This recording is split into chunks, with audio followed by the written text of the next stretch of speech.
Welcome to my self-learned English. I like agriculture and being a farmer. From 1959 till the end of the 70th decade, it was common that Cubans from the cities attended agricultural work promoted by the Cuban government to support the economy. In massive human mobilizations due to a lack of labor force, we received no payments, the euphoria of the so-called education for new men's communist consciousness. It progressively decreased due to economic unsustainability till practically ceased in the 21st century. For children and teenagers, the work was conceived under the principle of the study and the work, where the work was an educational means of shaping values and discipline. I can say that my generation grew up under almost military principles. In the 60th decade, when I was younger than 10 years old, I went frequently to pick up potatoes. Later, between the ages of 12 and 18, I attended year after year the so-called escuelas al campo, meaning schools to countryside. There were several modalities of this system. However, as a student of urban schools, including a school of sports, I went to agriculture for periods of between 24 days, 1972, and 45 days, 1978. School to countryside meant not only working in agriculture, but also living in camps under non-urban living conditions, where abandoning their areas was forbidden, not going home and living together and cooperating with other contemporary mates. In the 19th decade, for families' survival on their country's deep economic crisis, I started cultivating a small piece of land. I should have learned about the influence of the waning moon on crops. I have neither aversion to mud, nor to strong sunshine, nor to hard working in the agriculture. In this process, first I've learned appreciation and respecting the peasant's work. Later, I was a small farmer. In 2011, I was involved in an agricultural project of a plant to manufacture juices from Cuban fruits. And in 2015, I projected a poultry farm. The two of them, together with a wholesale project, were rejected by Cuban government bureaucrats. Nowadays, there is much more technology than yesterday. I believe that my high studies background in computer science enables me to collaborating and managing a technological farming project. Following, I present a tribute to all farmers and a collection of technology issues. Please watch it to the end.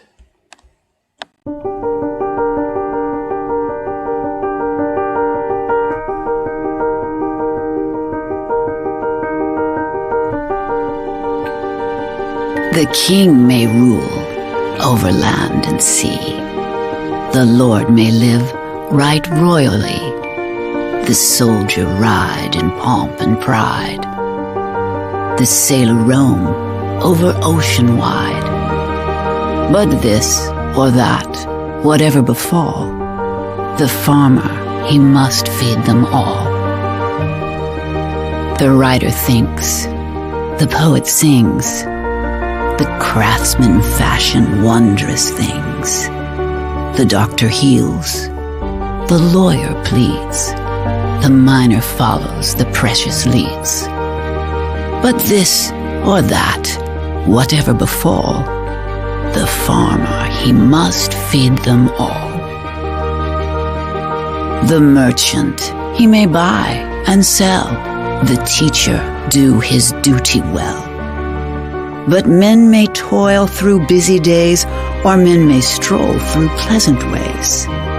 From king to beggar, whatever befall, the farmer, he must feed them all.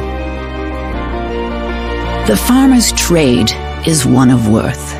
He's partner with the sky and earth. He's partner with the sun and rain, and no man loses for his gain. And men may rise, or men may fall, but the farmer, he must feed them all. God bless the man who sows the wheat, who finds us milk and fruit and meat.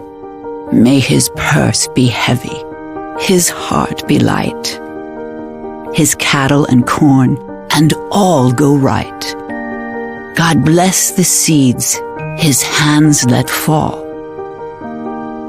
For the farmer, he must feed us all.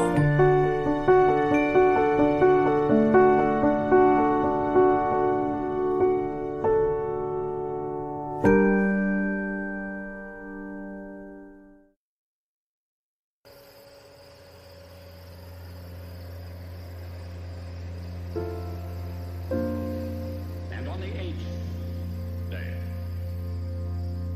God looked down on his planned paradise and said, I need a caretaker.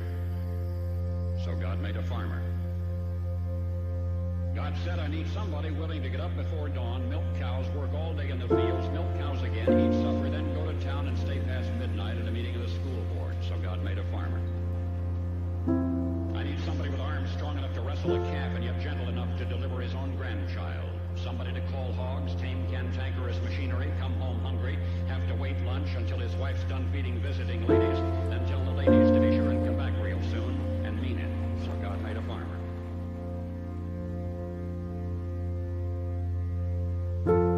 It had to be somebody who'd plow deep and straight and not cut corners. Somebody to seed, weed, feed, breed, and rake and disc and plow and plant and tie the fleece and strain the milk and replenish the self-feeder and finish a hard week's work with a 5-mile drive to church. So God made a farmer.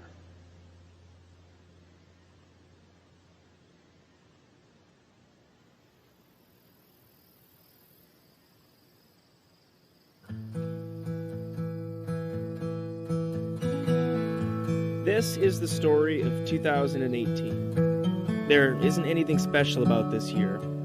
It's about the same as any before it. But this was the year that made me realize that growing up on a farm is special. Not many people can say that anymore. For a couple years now, I've been wanting to tell a story of what we do. So, this year, that's what I did. This is our harvest season.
I think if there's one point I wanted to get across, it's that being a farmer is a blessing.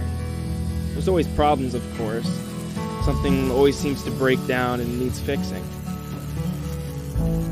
But while it may be a blessing, that doesn't mean it comes without hardships.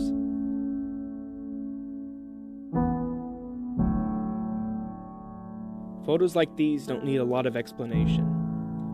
This is a day that I'll never forget. It hit our family hard, but it's also a testament to our strength and how we got to where we are today.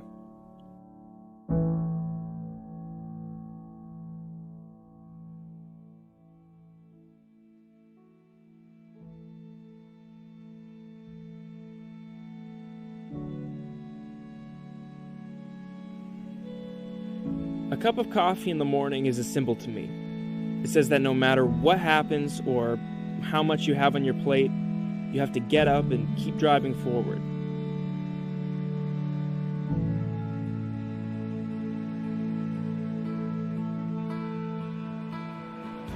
"2018. There's no milestone, there's nothing special about this year. But I realize that maybe that's a good thing. Year after year, we keep on going, and we're proud of that. We're proud of what we get to do. This is the harvest."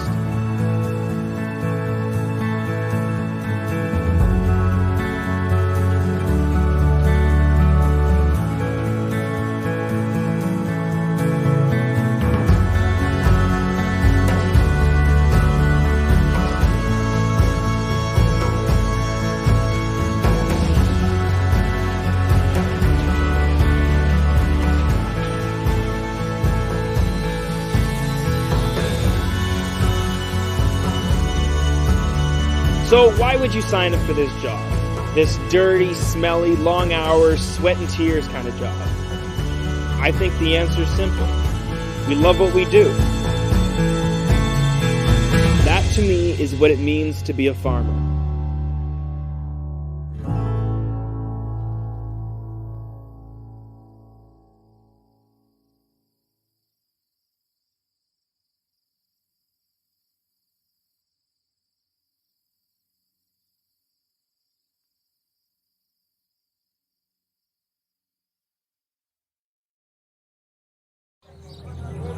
The face of farming is changing.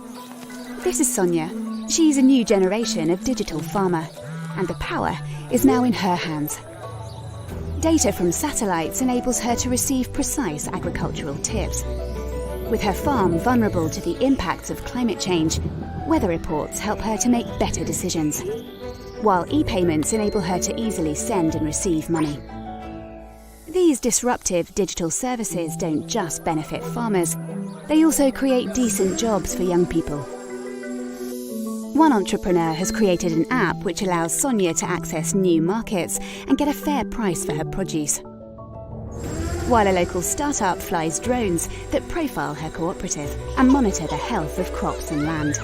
The real-time data gives Sonia information she can act on. It helps her use fertilizers and other inputs more effectively to increase yields while reducing environmental impacts. The surge in data from thousands of smallholder farmers gives banks the information they need to lend money and offer insurance against extreme weather.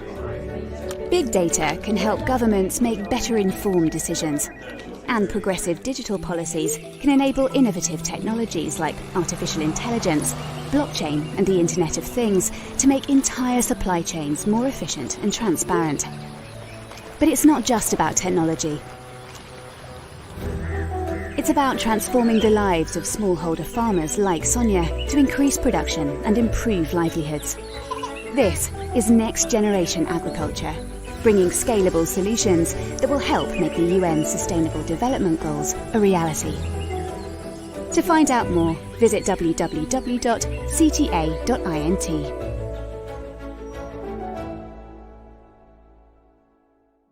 Agriculture has always been a field which requires a lot of hard work and human supervision to complete even the smallest of tasks.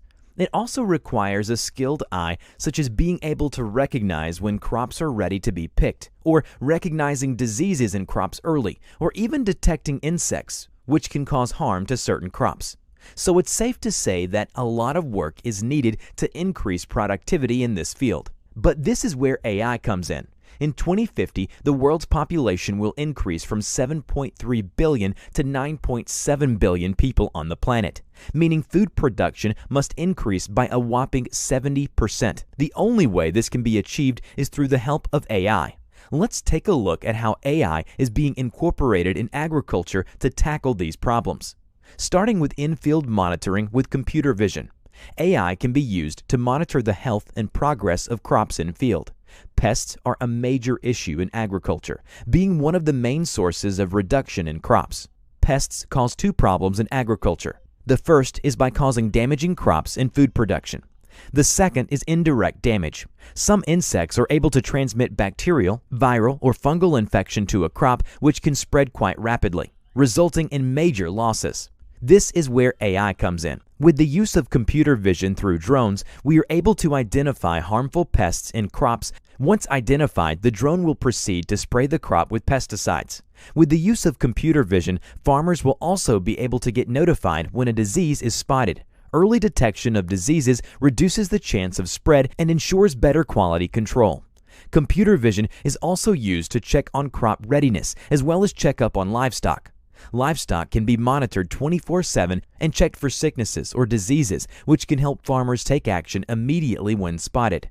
Computer vision can also be applied to the problem of soil diagnosis. Startups such as PEAT have developed an algorithm that can identify the strength and wellness of soil. The goal is to reduce the chances of growing underdeveloped crops while optimizing the potential for healthy crop production. Another application of AI in agriculture is predictive analytics. The current state of agriculture involves a lot of guesswork, with farmers applying water and pesticides uniformly to crops.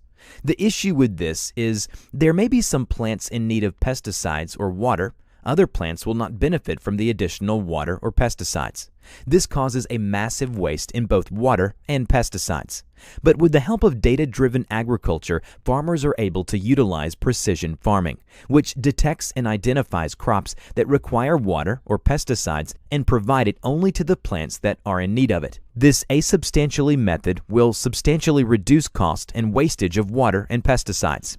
With the use of big data, we are able to use it as actionable insights, helping farmers make decisions in order to improve sustainability, efficiency, reduce costs, and increase profitability. This consists of collecting data from soil sensors, GPS-equipped tractors, and other external sources such as local weather data. This allows farmers to drastically increase productivity while decreasing manpower. Autonomous robots. One of AI's major applications in agriculture is autonomous robots. Autonomous robots help increase productivity while allowing farmers to focus on more important aspects. Harvesting and picking is one of the most popular robotic applications in agriculture due to the accuracy and speed that robots can achieve to improve the size of yields and reduce waste from crops being left in the field. With the use of autonomous robots combined with computer vision, the machine will be able to identify the ripeness of the crops and pick based on a few merits such as readiness, disease-free, and many more criteria. So there you have it. It's safe to say that AI's applications in agriculture have come a long way and be needed to feed the world's growing population. Thanks for watching, and as always, don't forget to like, share, and subscribe. See you next time.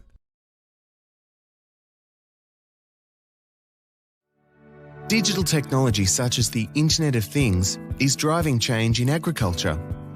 So, what is the Internet of Things and what does it mean for farmers? The Internet of Things, or IoT, refers to devices or things that are embedded with a sensor so they can measure and transmit data via a network. Devices can mean anything from pumps, sheds, and tractors to weather stations.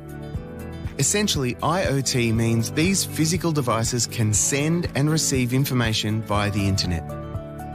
On farms, IoT allows devices across a farm to measure all kinds of data remotely and provide this information to the farmer in real time.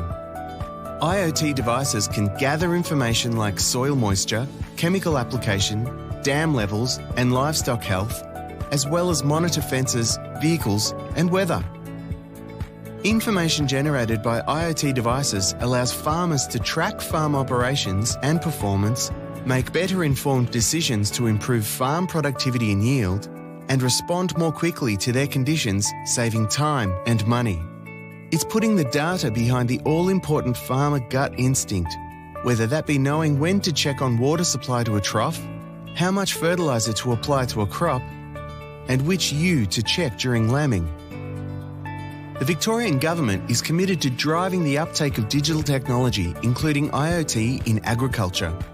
To support this, Agriculture Victoria is rolling out a $12 million on-farm Internet of Things trial. The trial is part of the government's plan to increase digital connectivity and usability in regional Victoria. IoT infrastructure is being set up in 4 trial regions to enable farmers in sheep, cropping, dairy, and horticulture to work with technology providers to investigate how IoT technology can benefit farmers. The trial will test the on-farm impact of IoT, support Victorian farms to become IoT-enabled, and help place Victorian farmers at the forefront of the digital agriculture revolution. Are you ready to investigate the next frontier of agriculture? Find out how you can get involved at agriculture.vic.gov.au/digital-ag.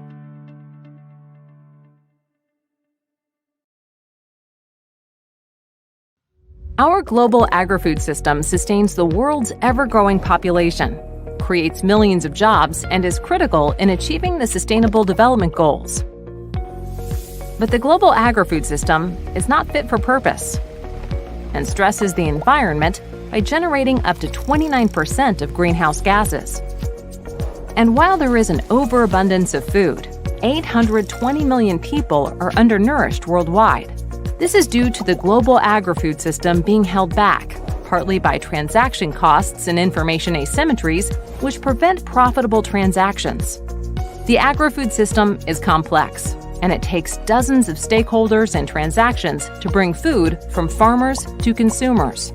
Transaction costs are incurred by business partners to find each other, determine sales conditions such as volumes, quality, and negotiating prices and return policies. Because of information asymmetries, which occur when one stakeholder has more or better information than another, traders and consumers cannot tell whether a product is high quality or meets their environmental or social standards. This costs the farmer profits, drives them to choose quantity over quality, often at the expense of the environment, and limits consumers' product choices. But through digital technologies and mass access to data, the world's agri-food system can overcome these obstacles and deliver healthy people, a healthy planet, and healthy economies. The World Bank is a trusted partner in helping countries' agri-food systems navigate the digital revolution. Our new report provides insights into the potential of leveraging digital technologies to transform the agri-food system. Digital agriculture can create societal gains with the 3 E's. Economic efficiency.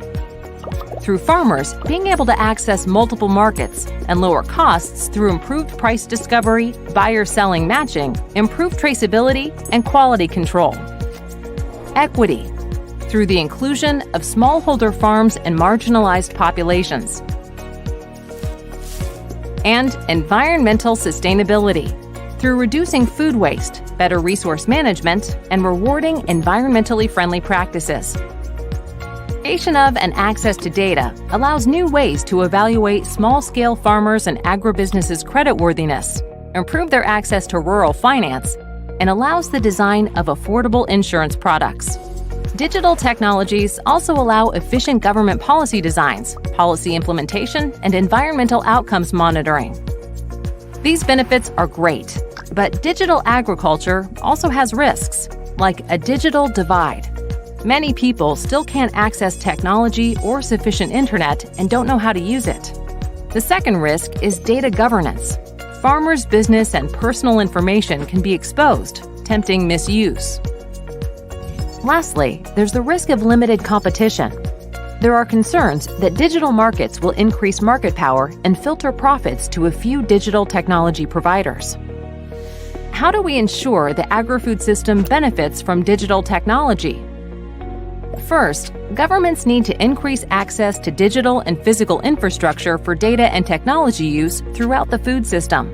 Second, policies need to support innovative ecosystems for digital agriculture through open data sets, digital platforms, digital entrepreneurship, digital payment systems, and digital skills.